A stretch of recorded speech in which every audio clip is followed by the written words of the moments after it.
Good morning and welcome to the latest edition of the INPAA Baby Safety Month Education Series.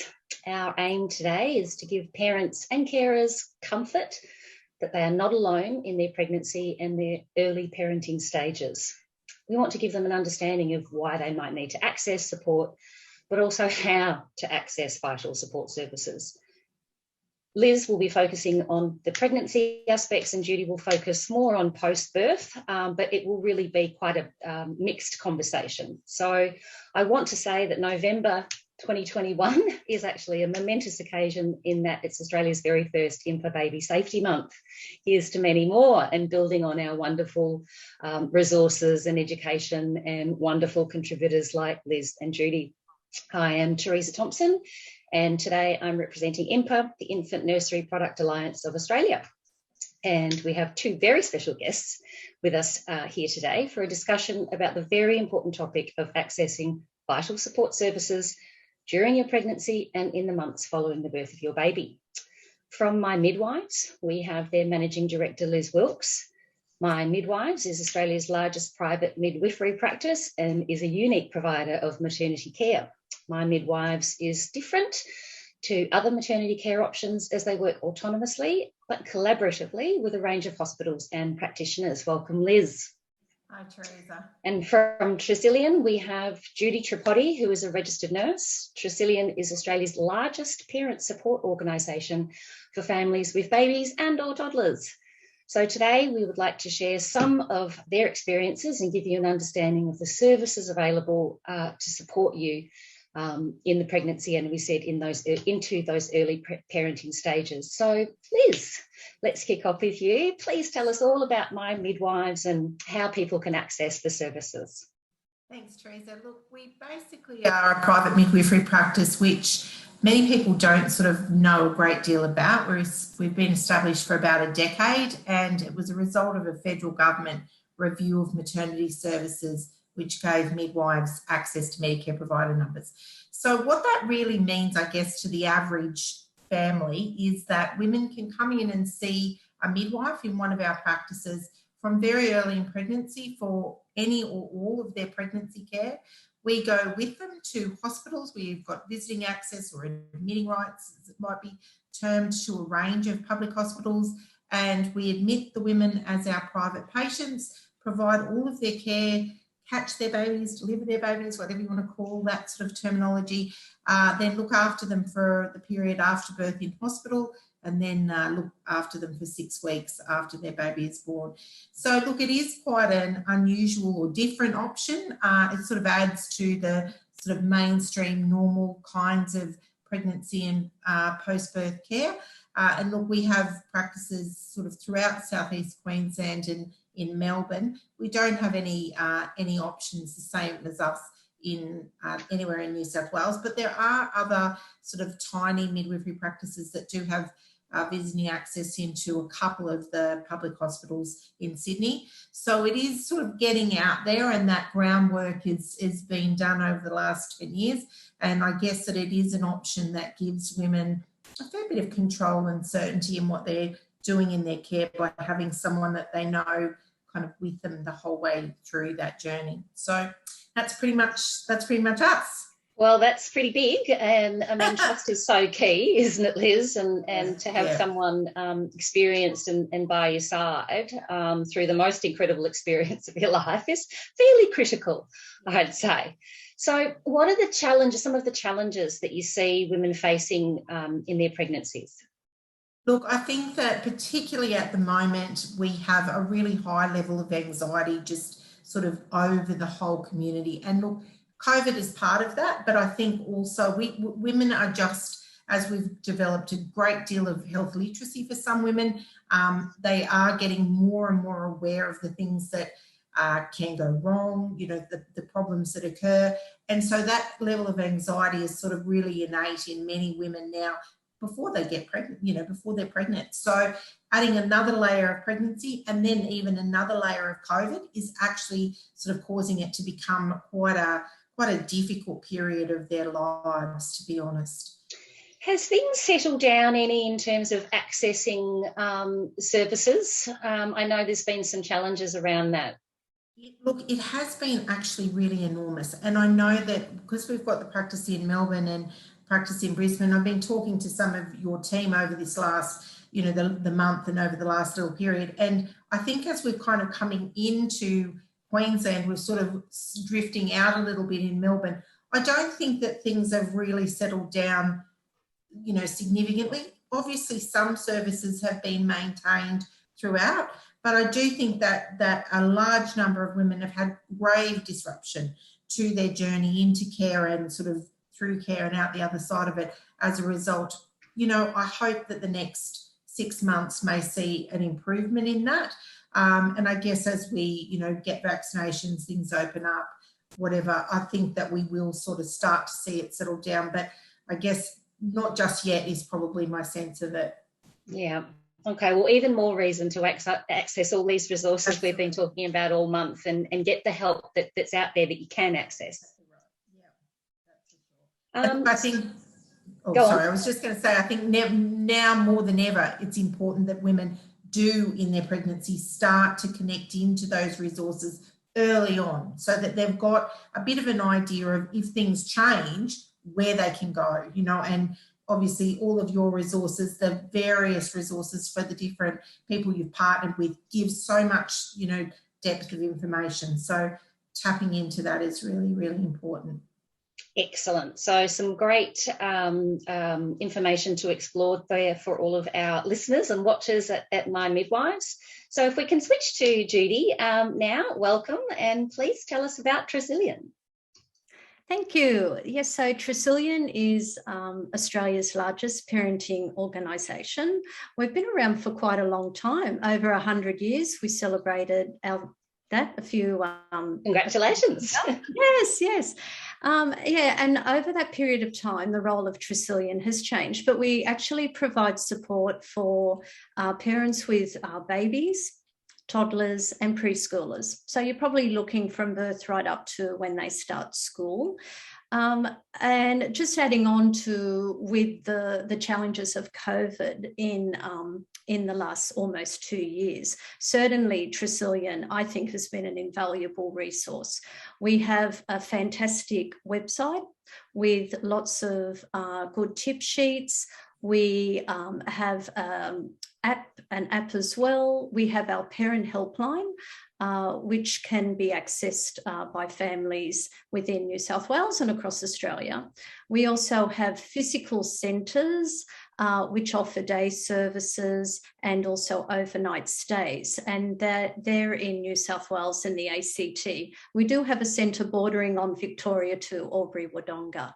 And right through COVID, Tresillian has remained open where needed for those services. We have mobile vans, so we're reaching more into regional areas, and we've had a lot of support from the New South Wales government facilitating that.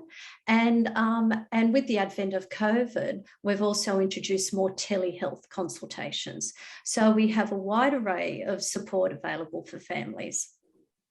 Wow, well, that is an amazing history, and thank goodness you've all managed to stay open and stay available to all of our, as Liz was saying, stressed out new or prospective parents and pregnant women. So fantastic.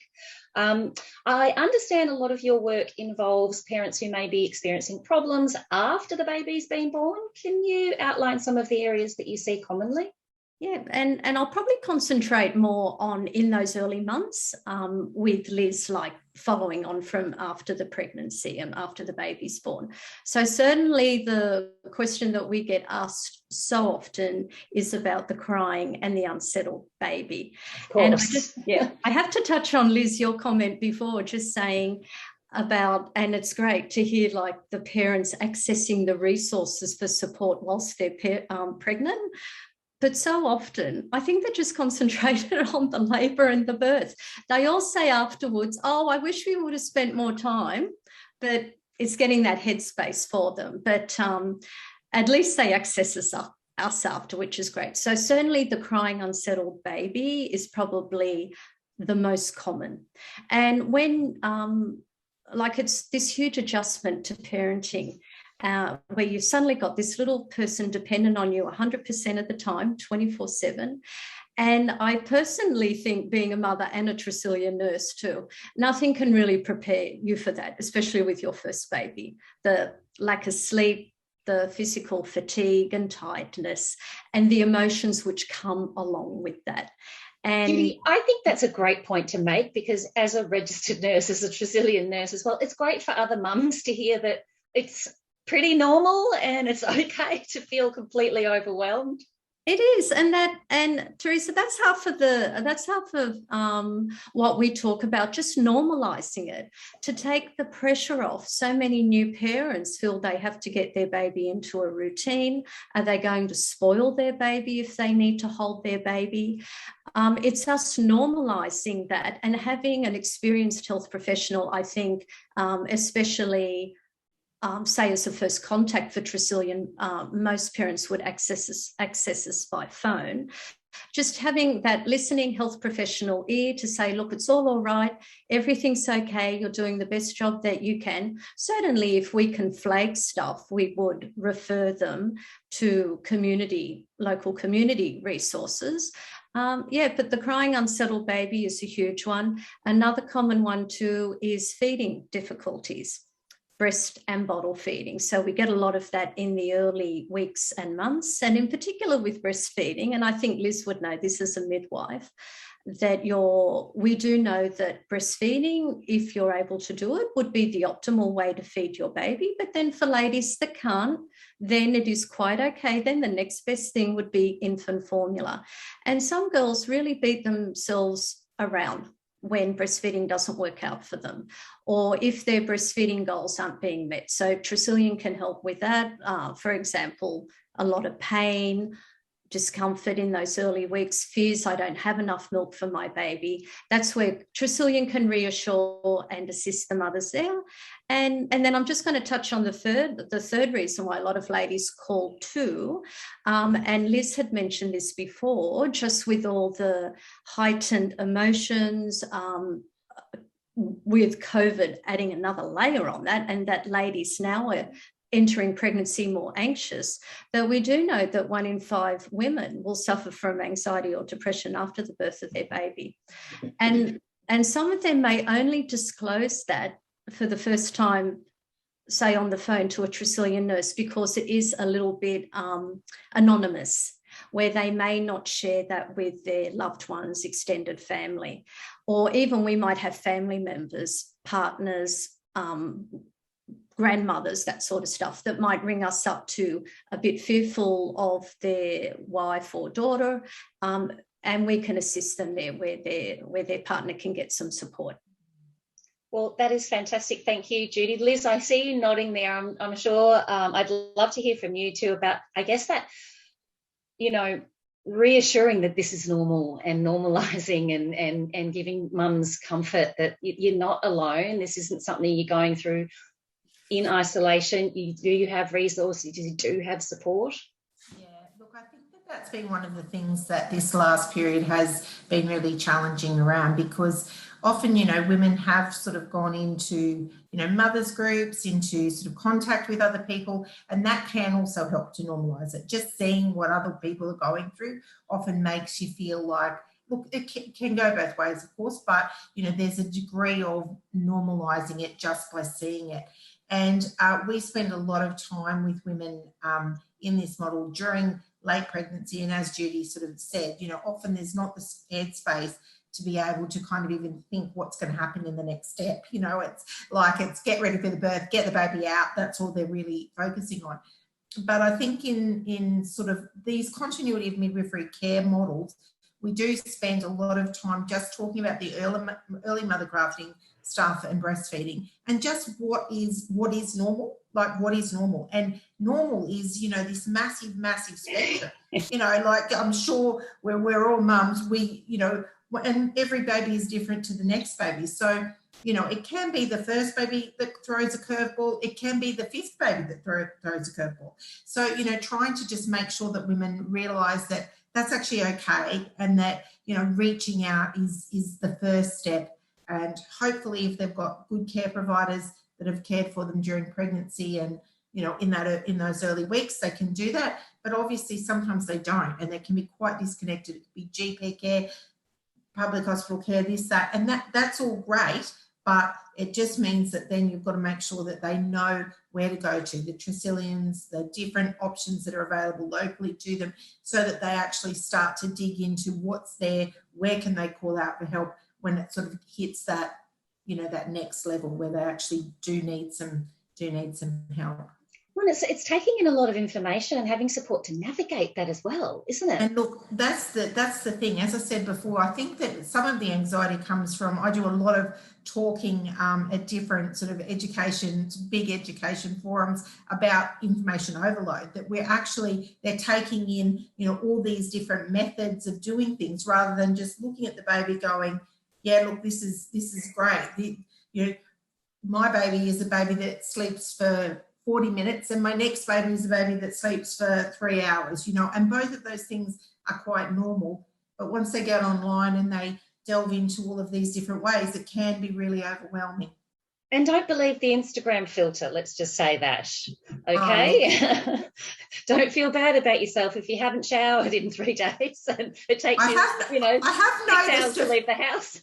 I've noticed a few of the really big mummy sort of blogger type things are now really having that sort of reverse and are showing the reality of motherhood. And I think that's so fantastic. But that's so much more relatable, isn't it? Yeah. I mean, show us the messy. I don't want to see perfect, because perfect doesn't exist.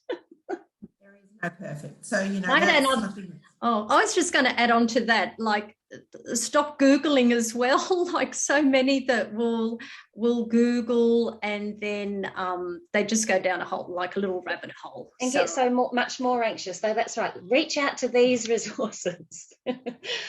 So Judy, let's talk sleep or lack thereof. Tell us some tips of how parents can navigate their way through the challenges of sleep deprivation. Yeah. So Teresa, as I mentioned before, I think that's the hugest adjustment, and I'm sure Liz touches on this with her families. Like are you? Yes, no, Liz? Oh yeah, no, I'm nodding. I'm just going, sleep. It is the biggest thing. Yeah, and that lack of sleep. And like I mentioned before, I think with your first baby in particular, nothing can ever prepare you for that total 24/7 demands and the lack of sleep. And and so from our end, if everything is going okay with the baby, it's more just normalizing it, I think, to think that, okay, yes, like what Liz was touching on, every baby, every family unit is very individual. You might get a baby that has these brief little naps in the day or might sleep longer. They might be more wakeful at night. Like, babies don't have a body clock kick in until, say, from 10 weeks on.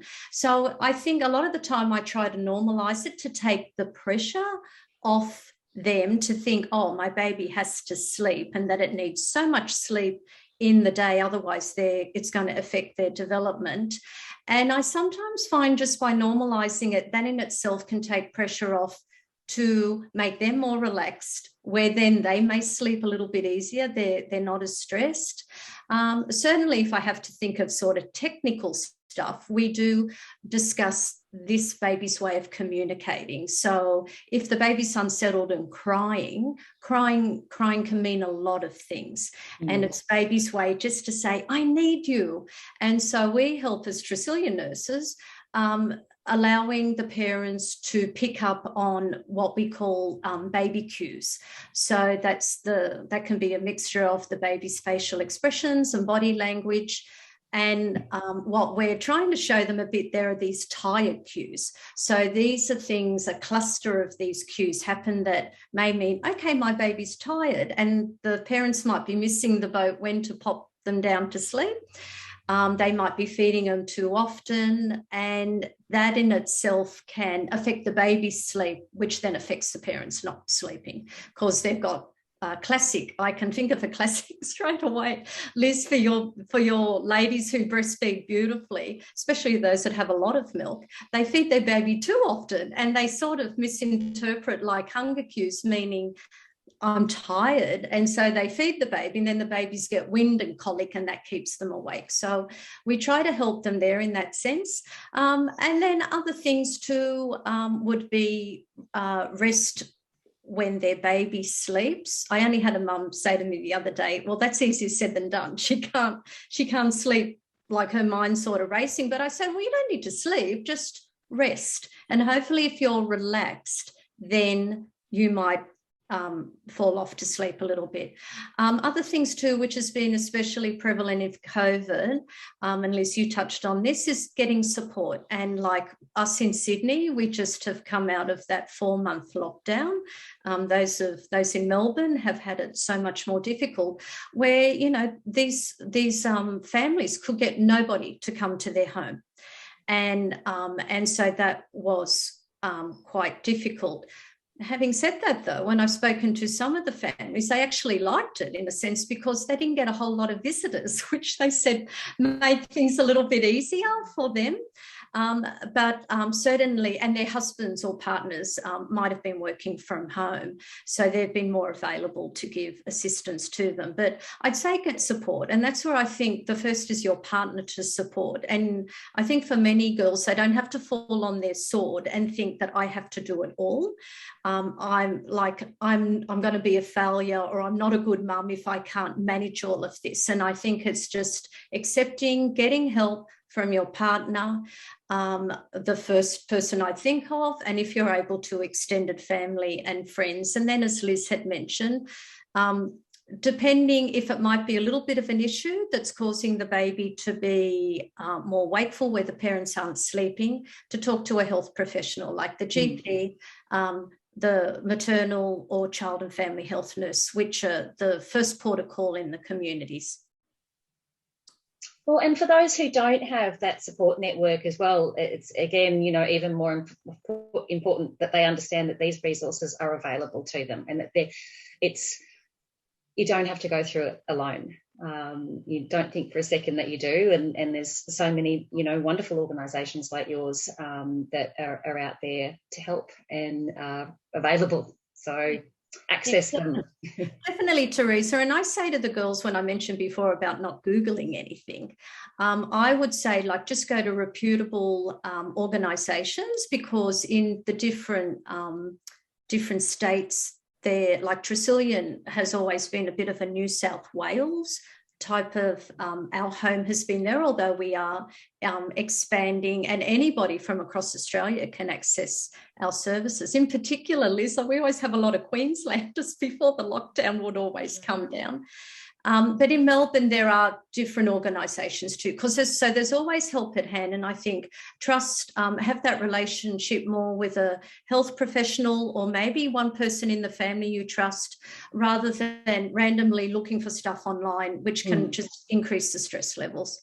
Good advice. So as we look to wrap up, do you have, I mean, I know, given what we've just talked about, top 3 tips, I mean, top 300. But if you had to say one or two, a couple of things that you absolutely want to get through to parents and carers, please let us know. Liz, do you want to kick that off? Yeah, look, I think that the main thing that I try to say to women is just keep it really simple. Don't overdo any sort of individual thing. Don't overthink things. Keep the preparation for having a baby simple. Keep the days after the birth as simple as you possibly can. You know, minimise any stresses that are around you. So, you know, you hear people doing things like, I don't know, having weddings 6 weeks after they've had a baby, or, you know, moving house and stuff Madness. like that. Forget it. Madness, crazy. You know, it's just, you know, really, really not worth even trying to do anything like that. But the other thing is just to say that everything changes over time. A lot of the things that Judy was sort of touching in on, you know, are the things that as they're coming out of that 6 weeks post-birth that are starting to be really big things. And I sort of say to them, in that first 6 weeks, every day, every half a day, something is going to change. So it's really important that you just recognise that this is just a little stage and phase.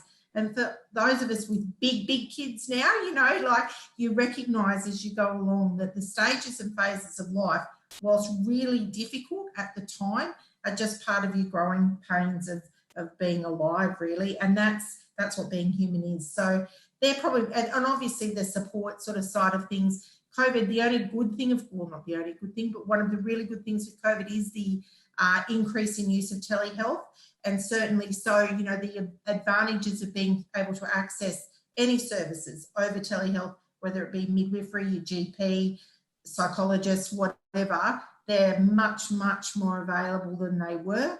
And whilst that's not the same as face-to-face contact, it can mean that you just have, as you say, it's easier sort of sometimes when you're at home with the baby. So they're my three big ones. Thank you, Liz. And Judy? Well, mine are similar to Liz's in a sense, but I would also add just trust your maternal instincts. When I work with a lot of mothers, even first-time mothers where everything's new, just go on your gut feeling and trust that mothering instinct, which I think sometimes can help you through like difficult times, especially if you just want to hold your baby, like, because babies love to be close to you. And if you just hold them and they settle in your arms, and I say to the ladies, you're not going to spoil your baby, even though they might have other people saying that to them. And they just know that that's the right thing to do. And then, as I touched on before, parenting's a partnership. It takes there's two usually to make a baby. And that's where I think you don't need to take all the load on yourself. Involve your partner, especially when you do have a challenging baby, so that no point both of you being awake with lack of sleep, you can take team then. And just adding on to Liz too, get support. I think that's my main other big one, that you're not admitting you're a failure if you're needing support, or if people offer you support.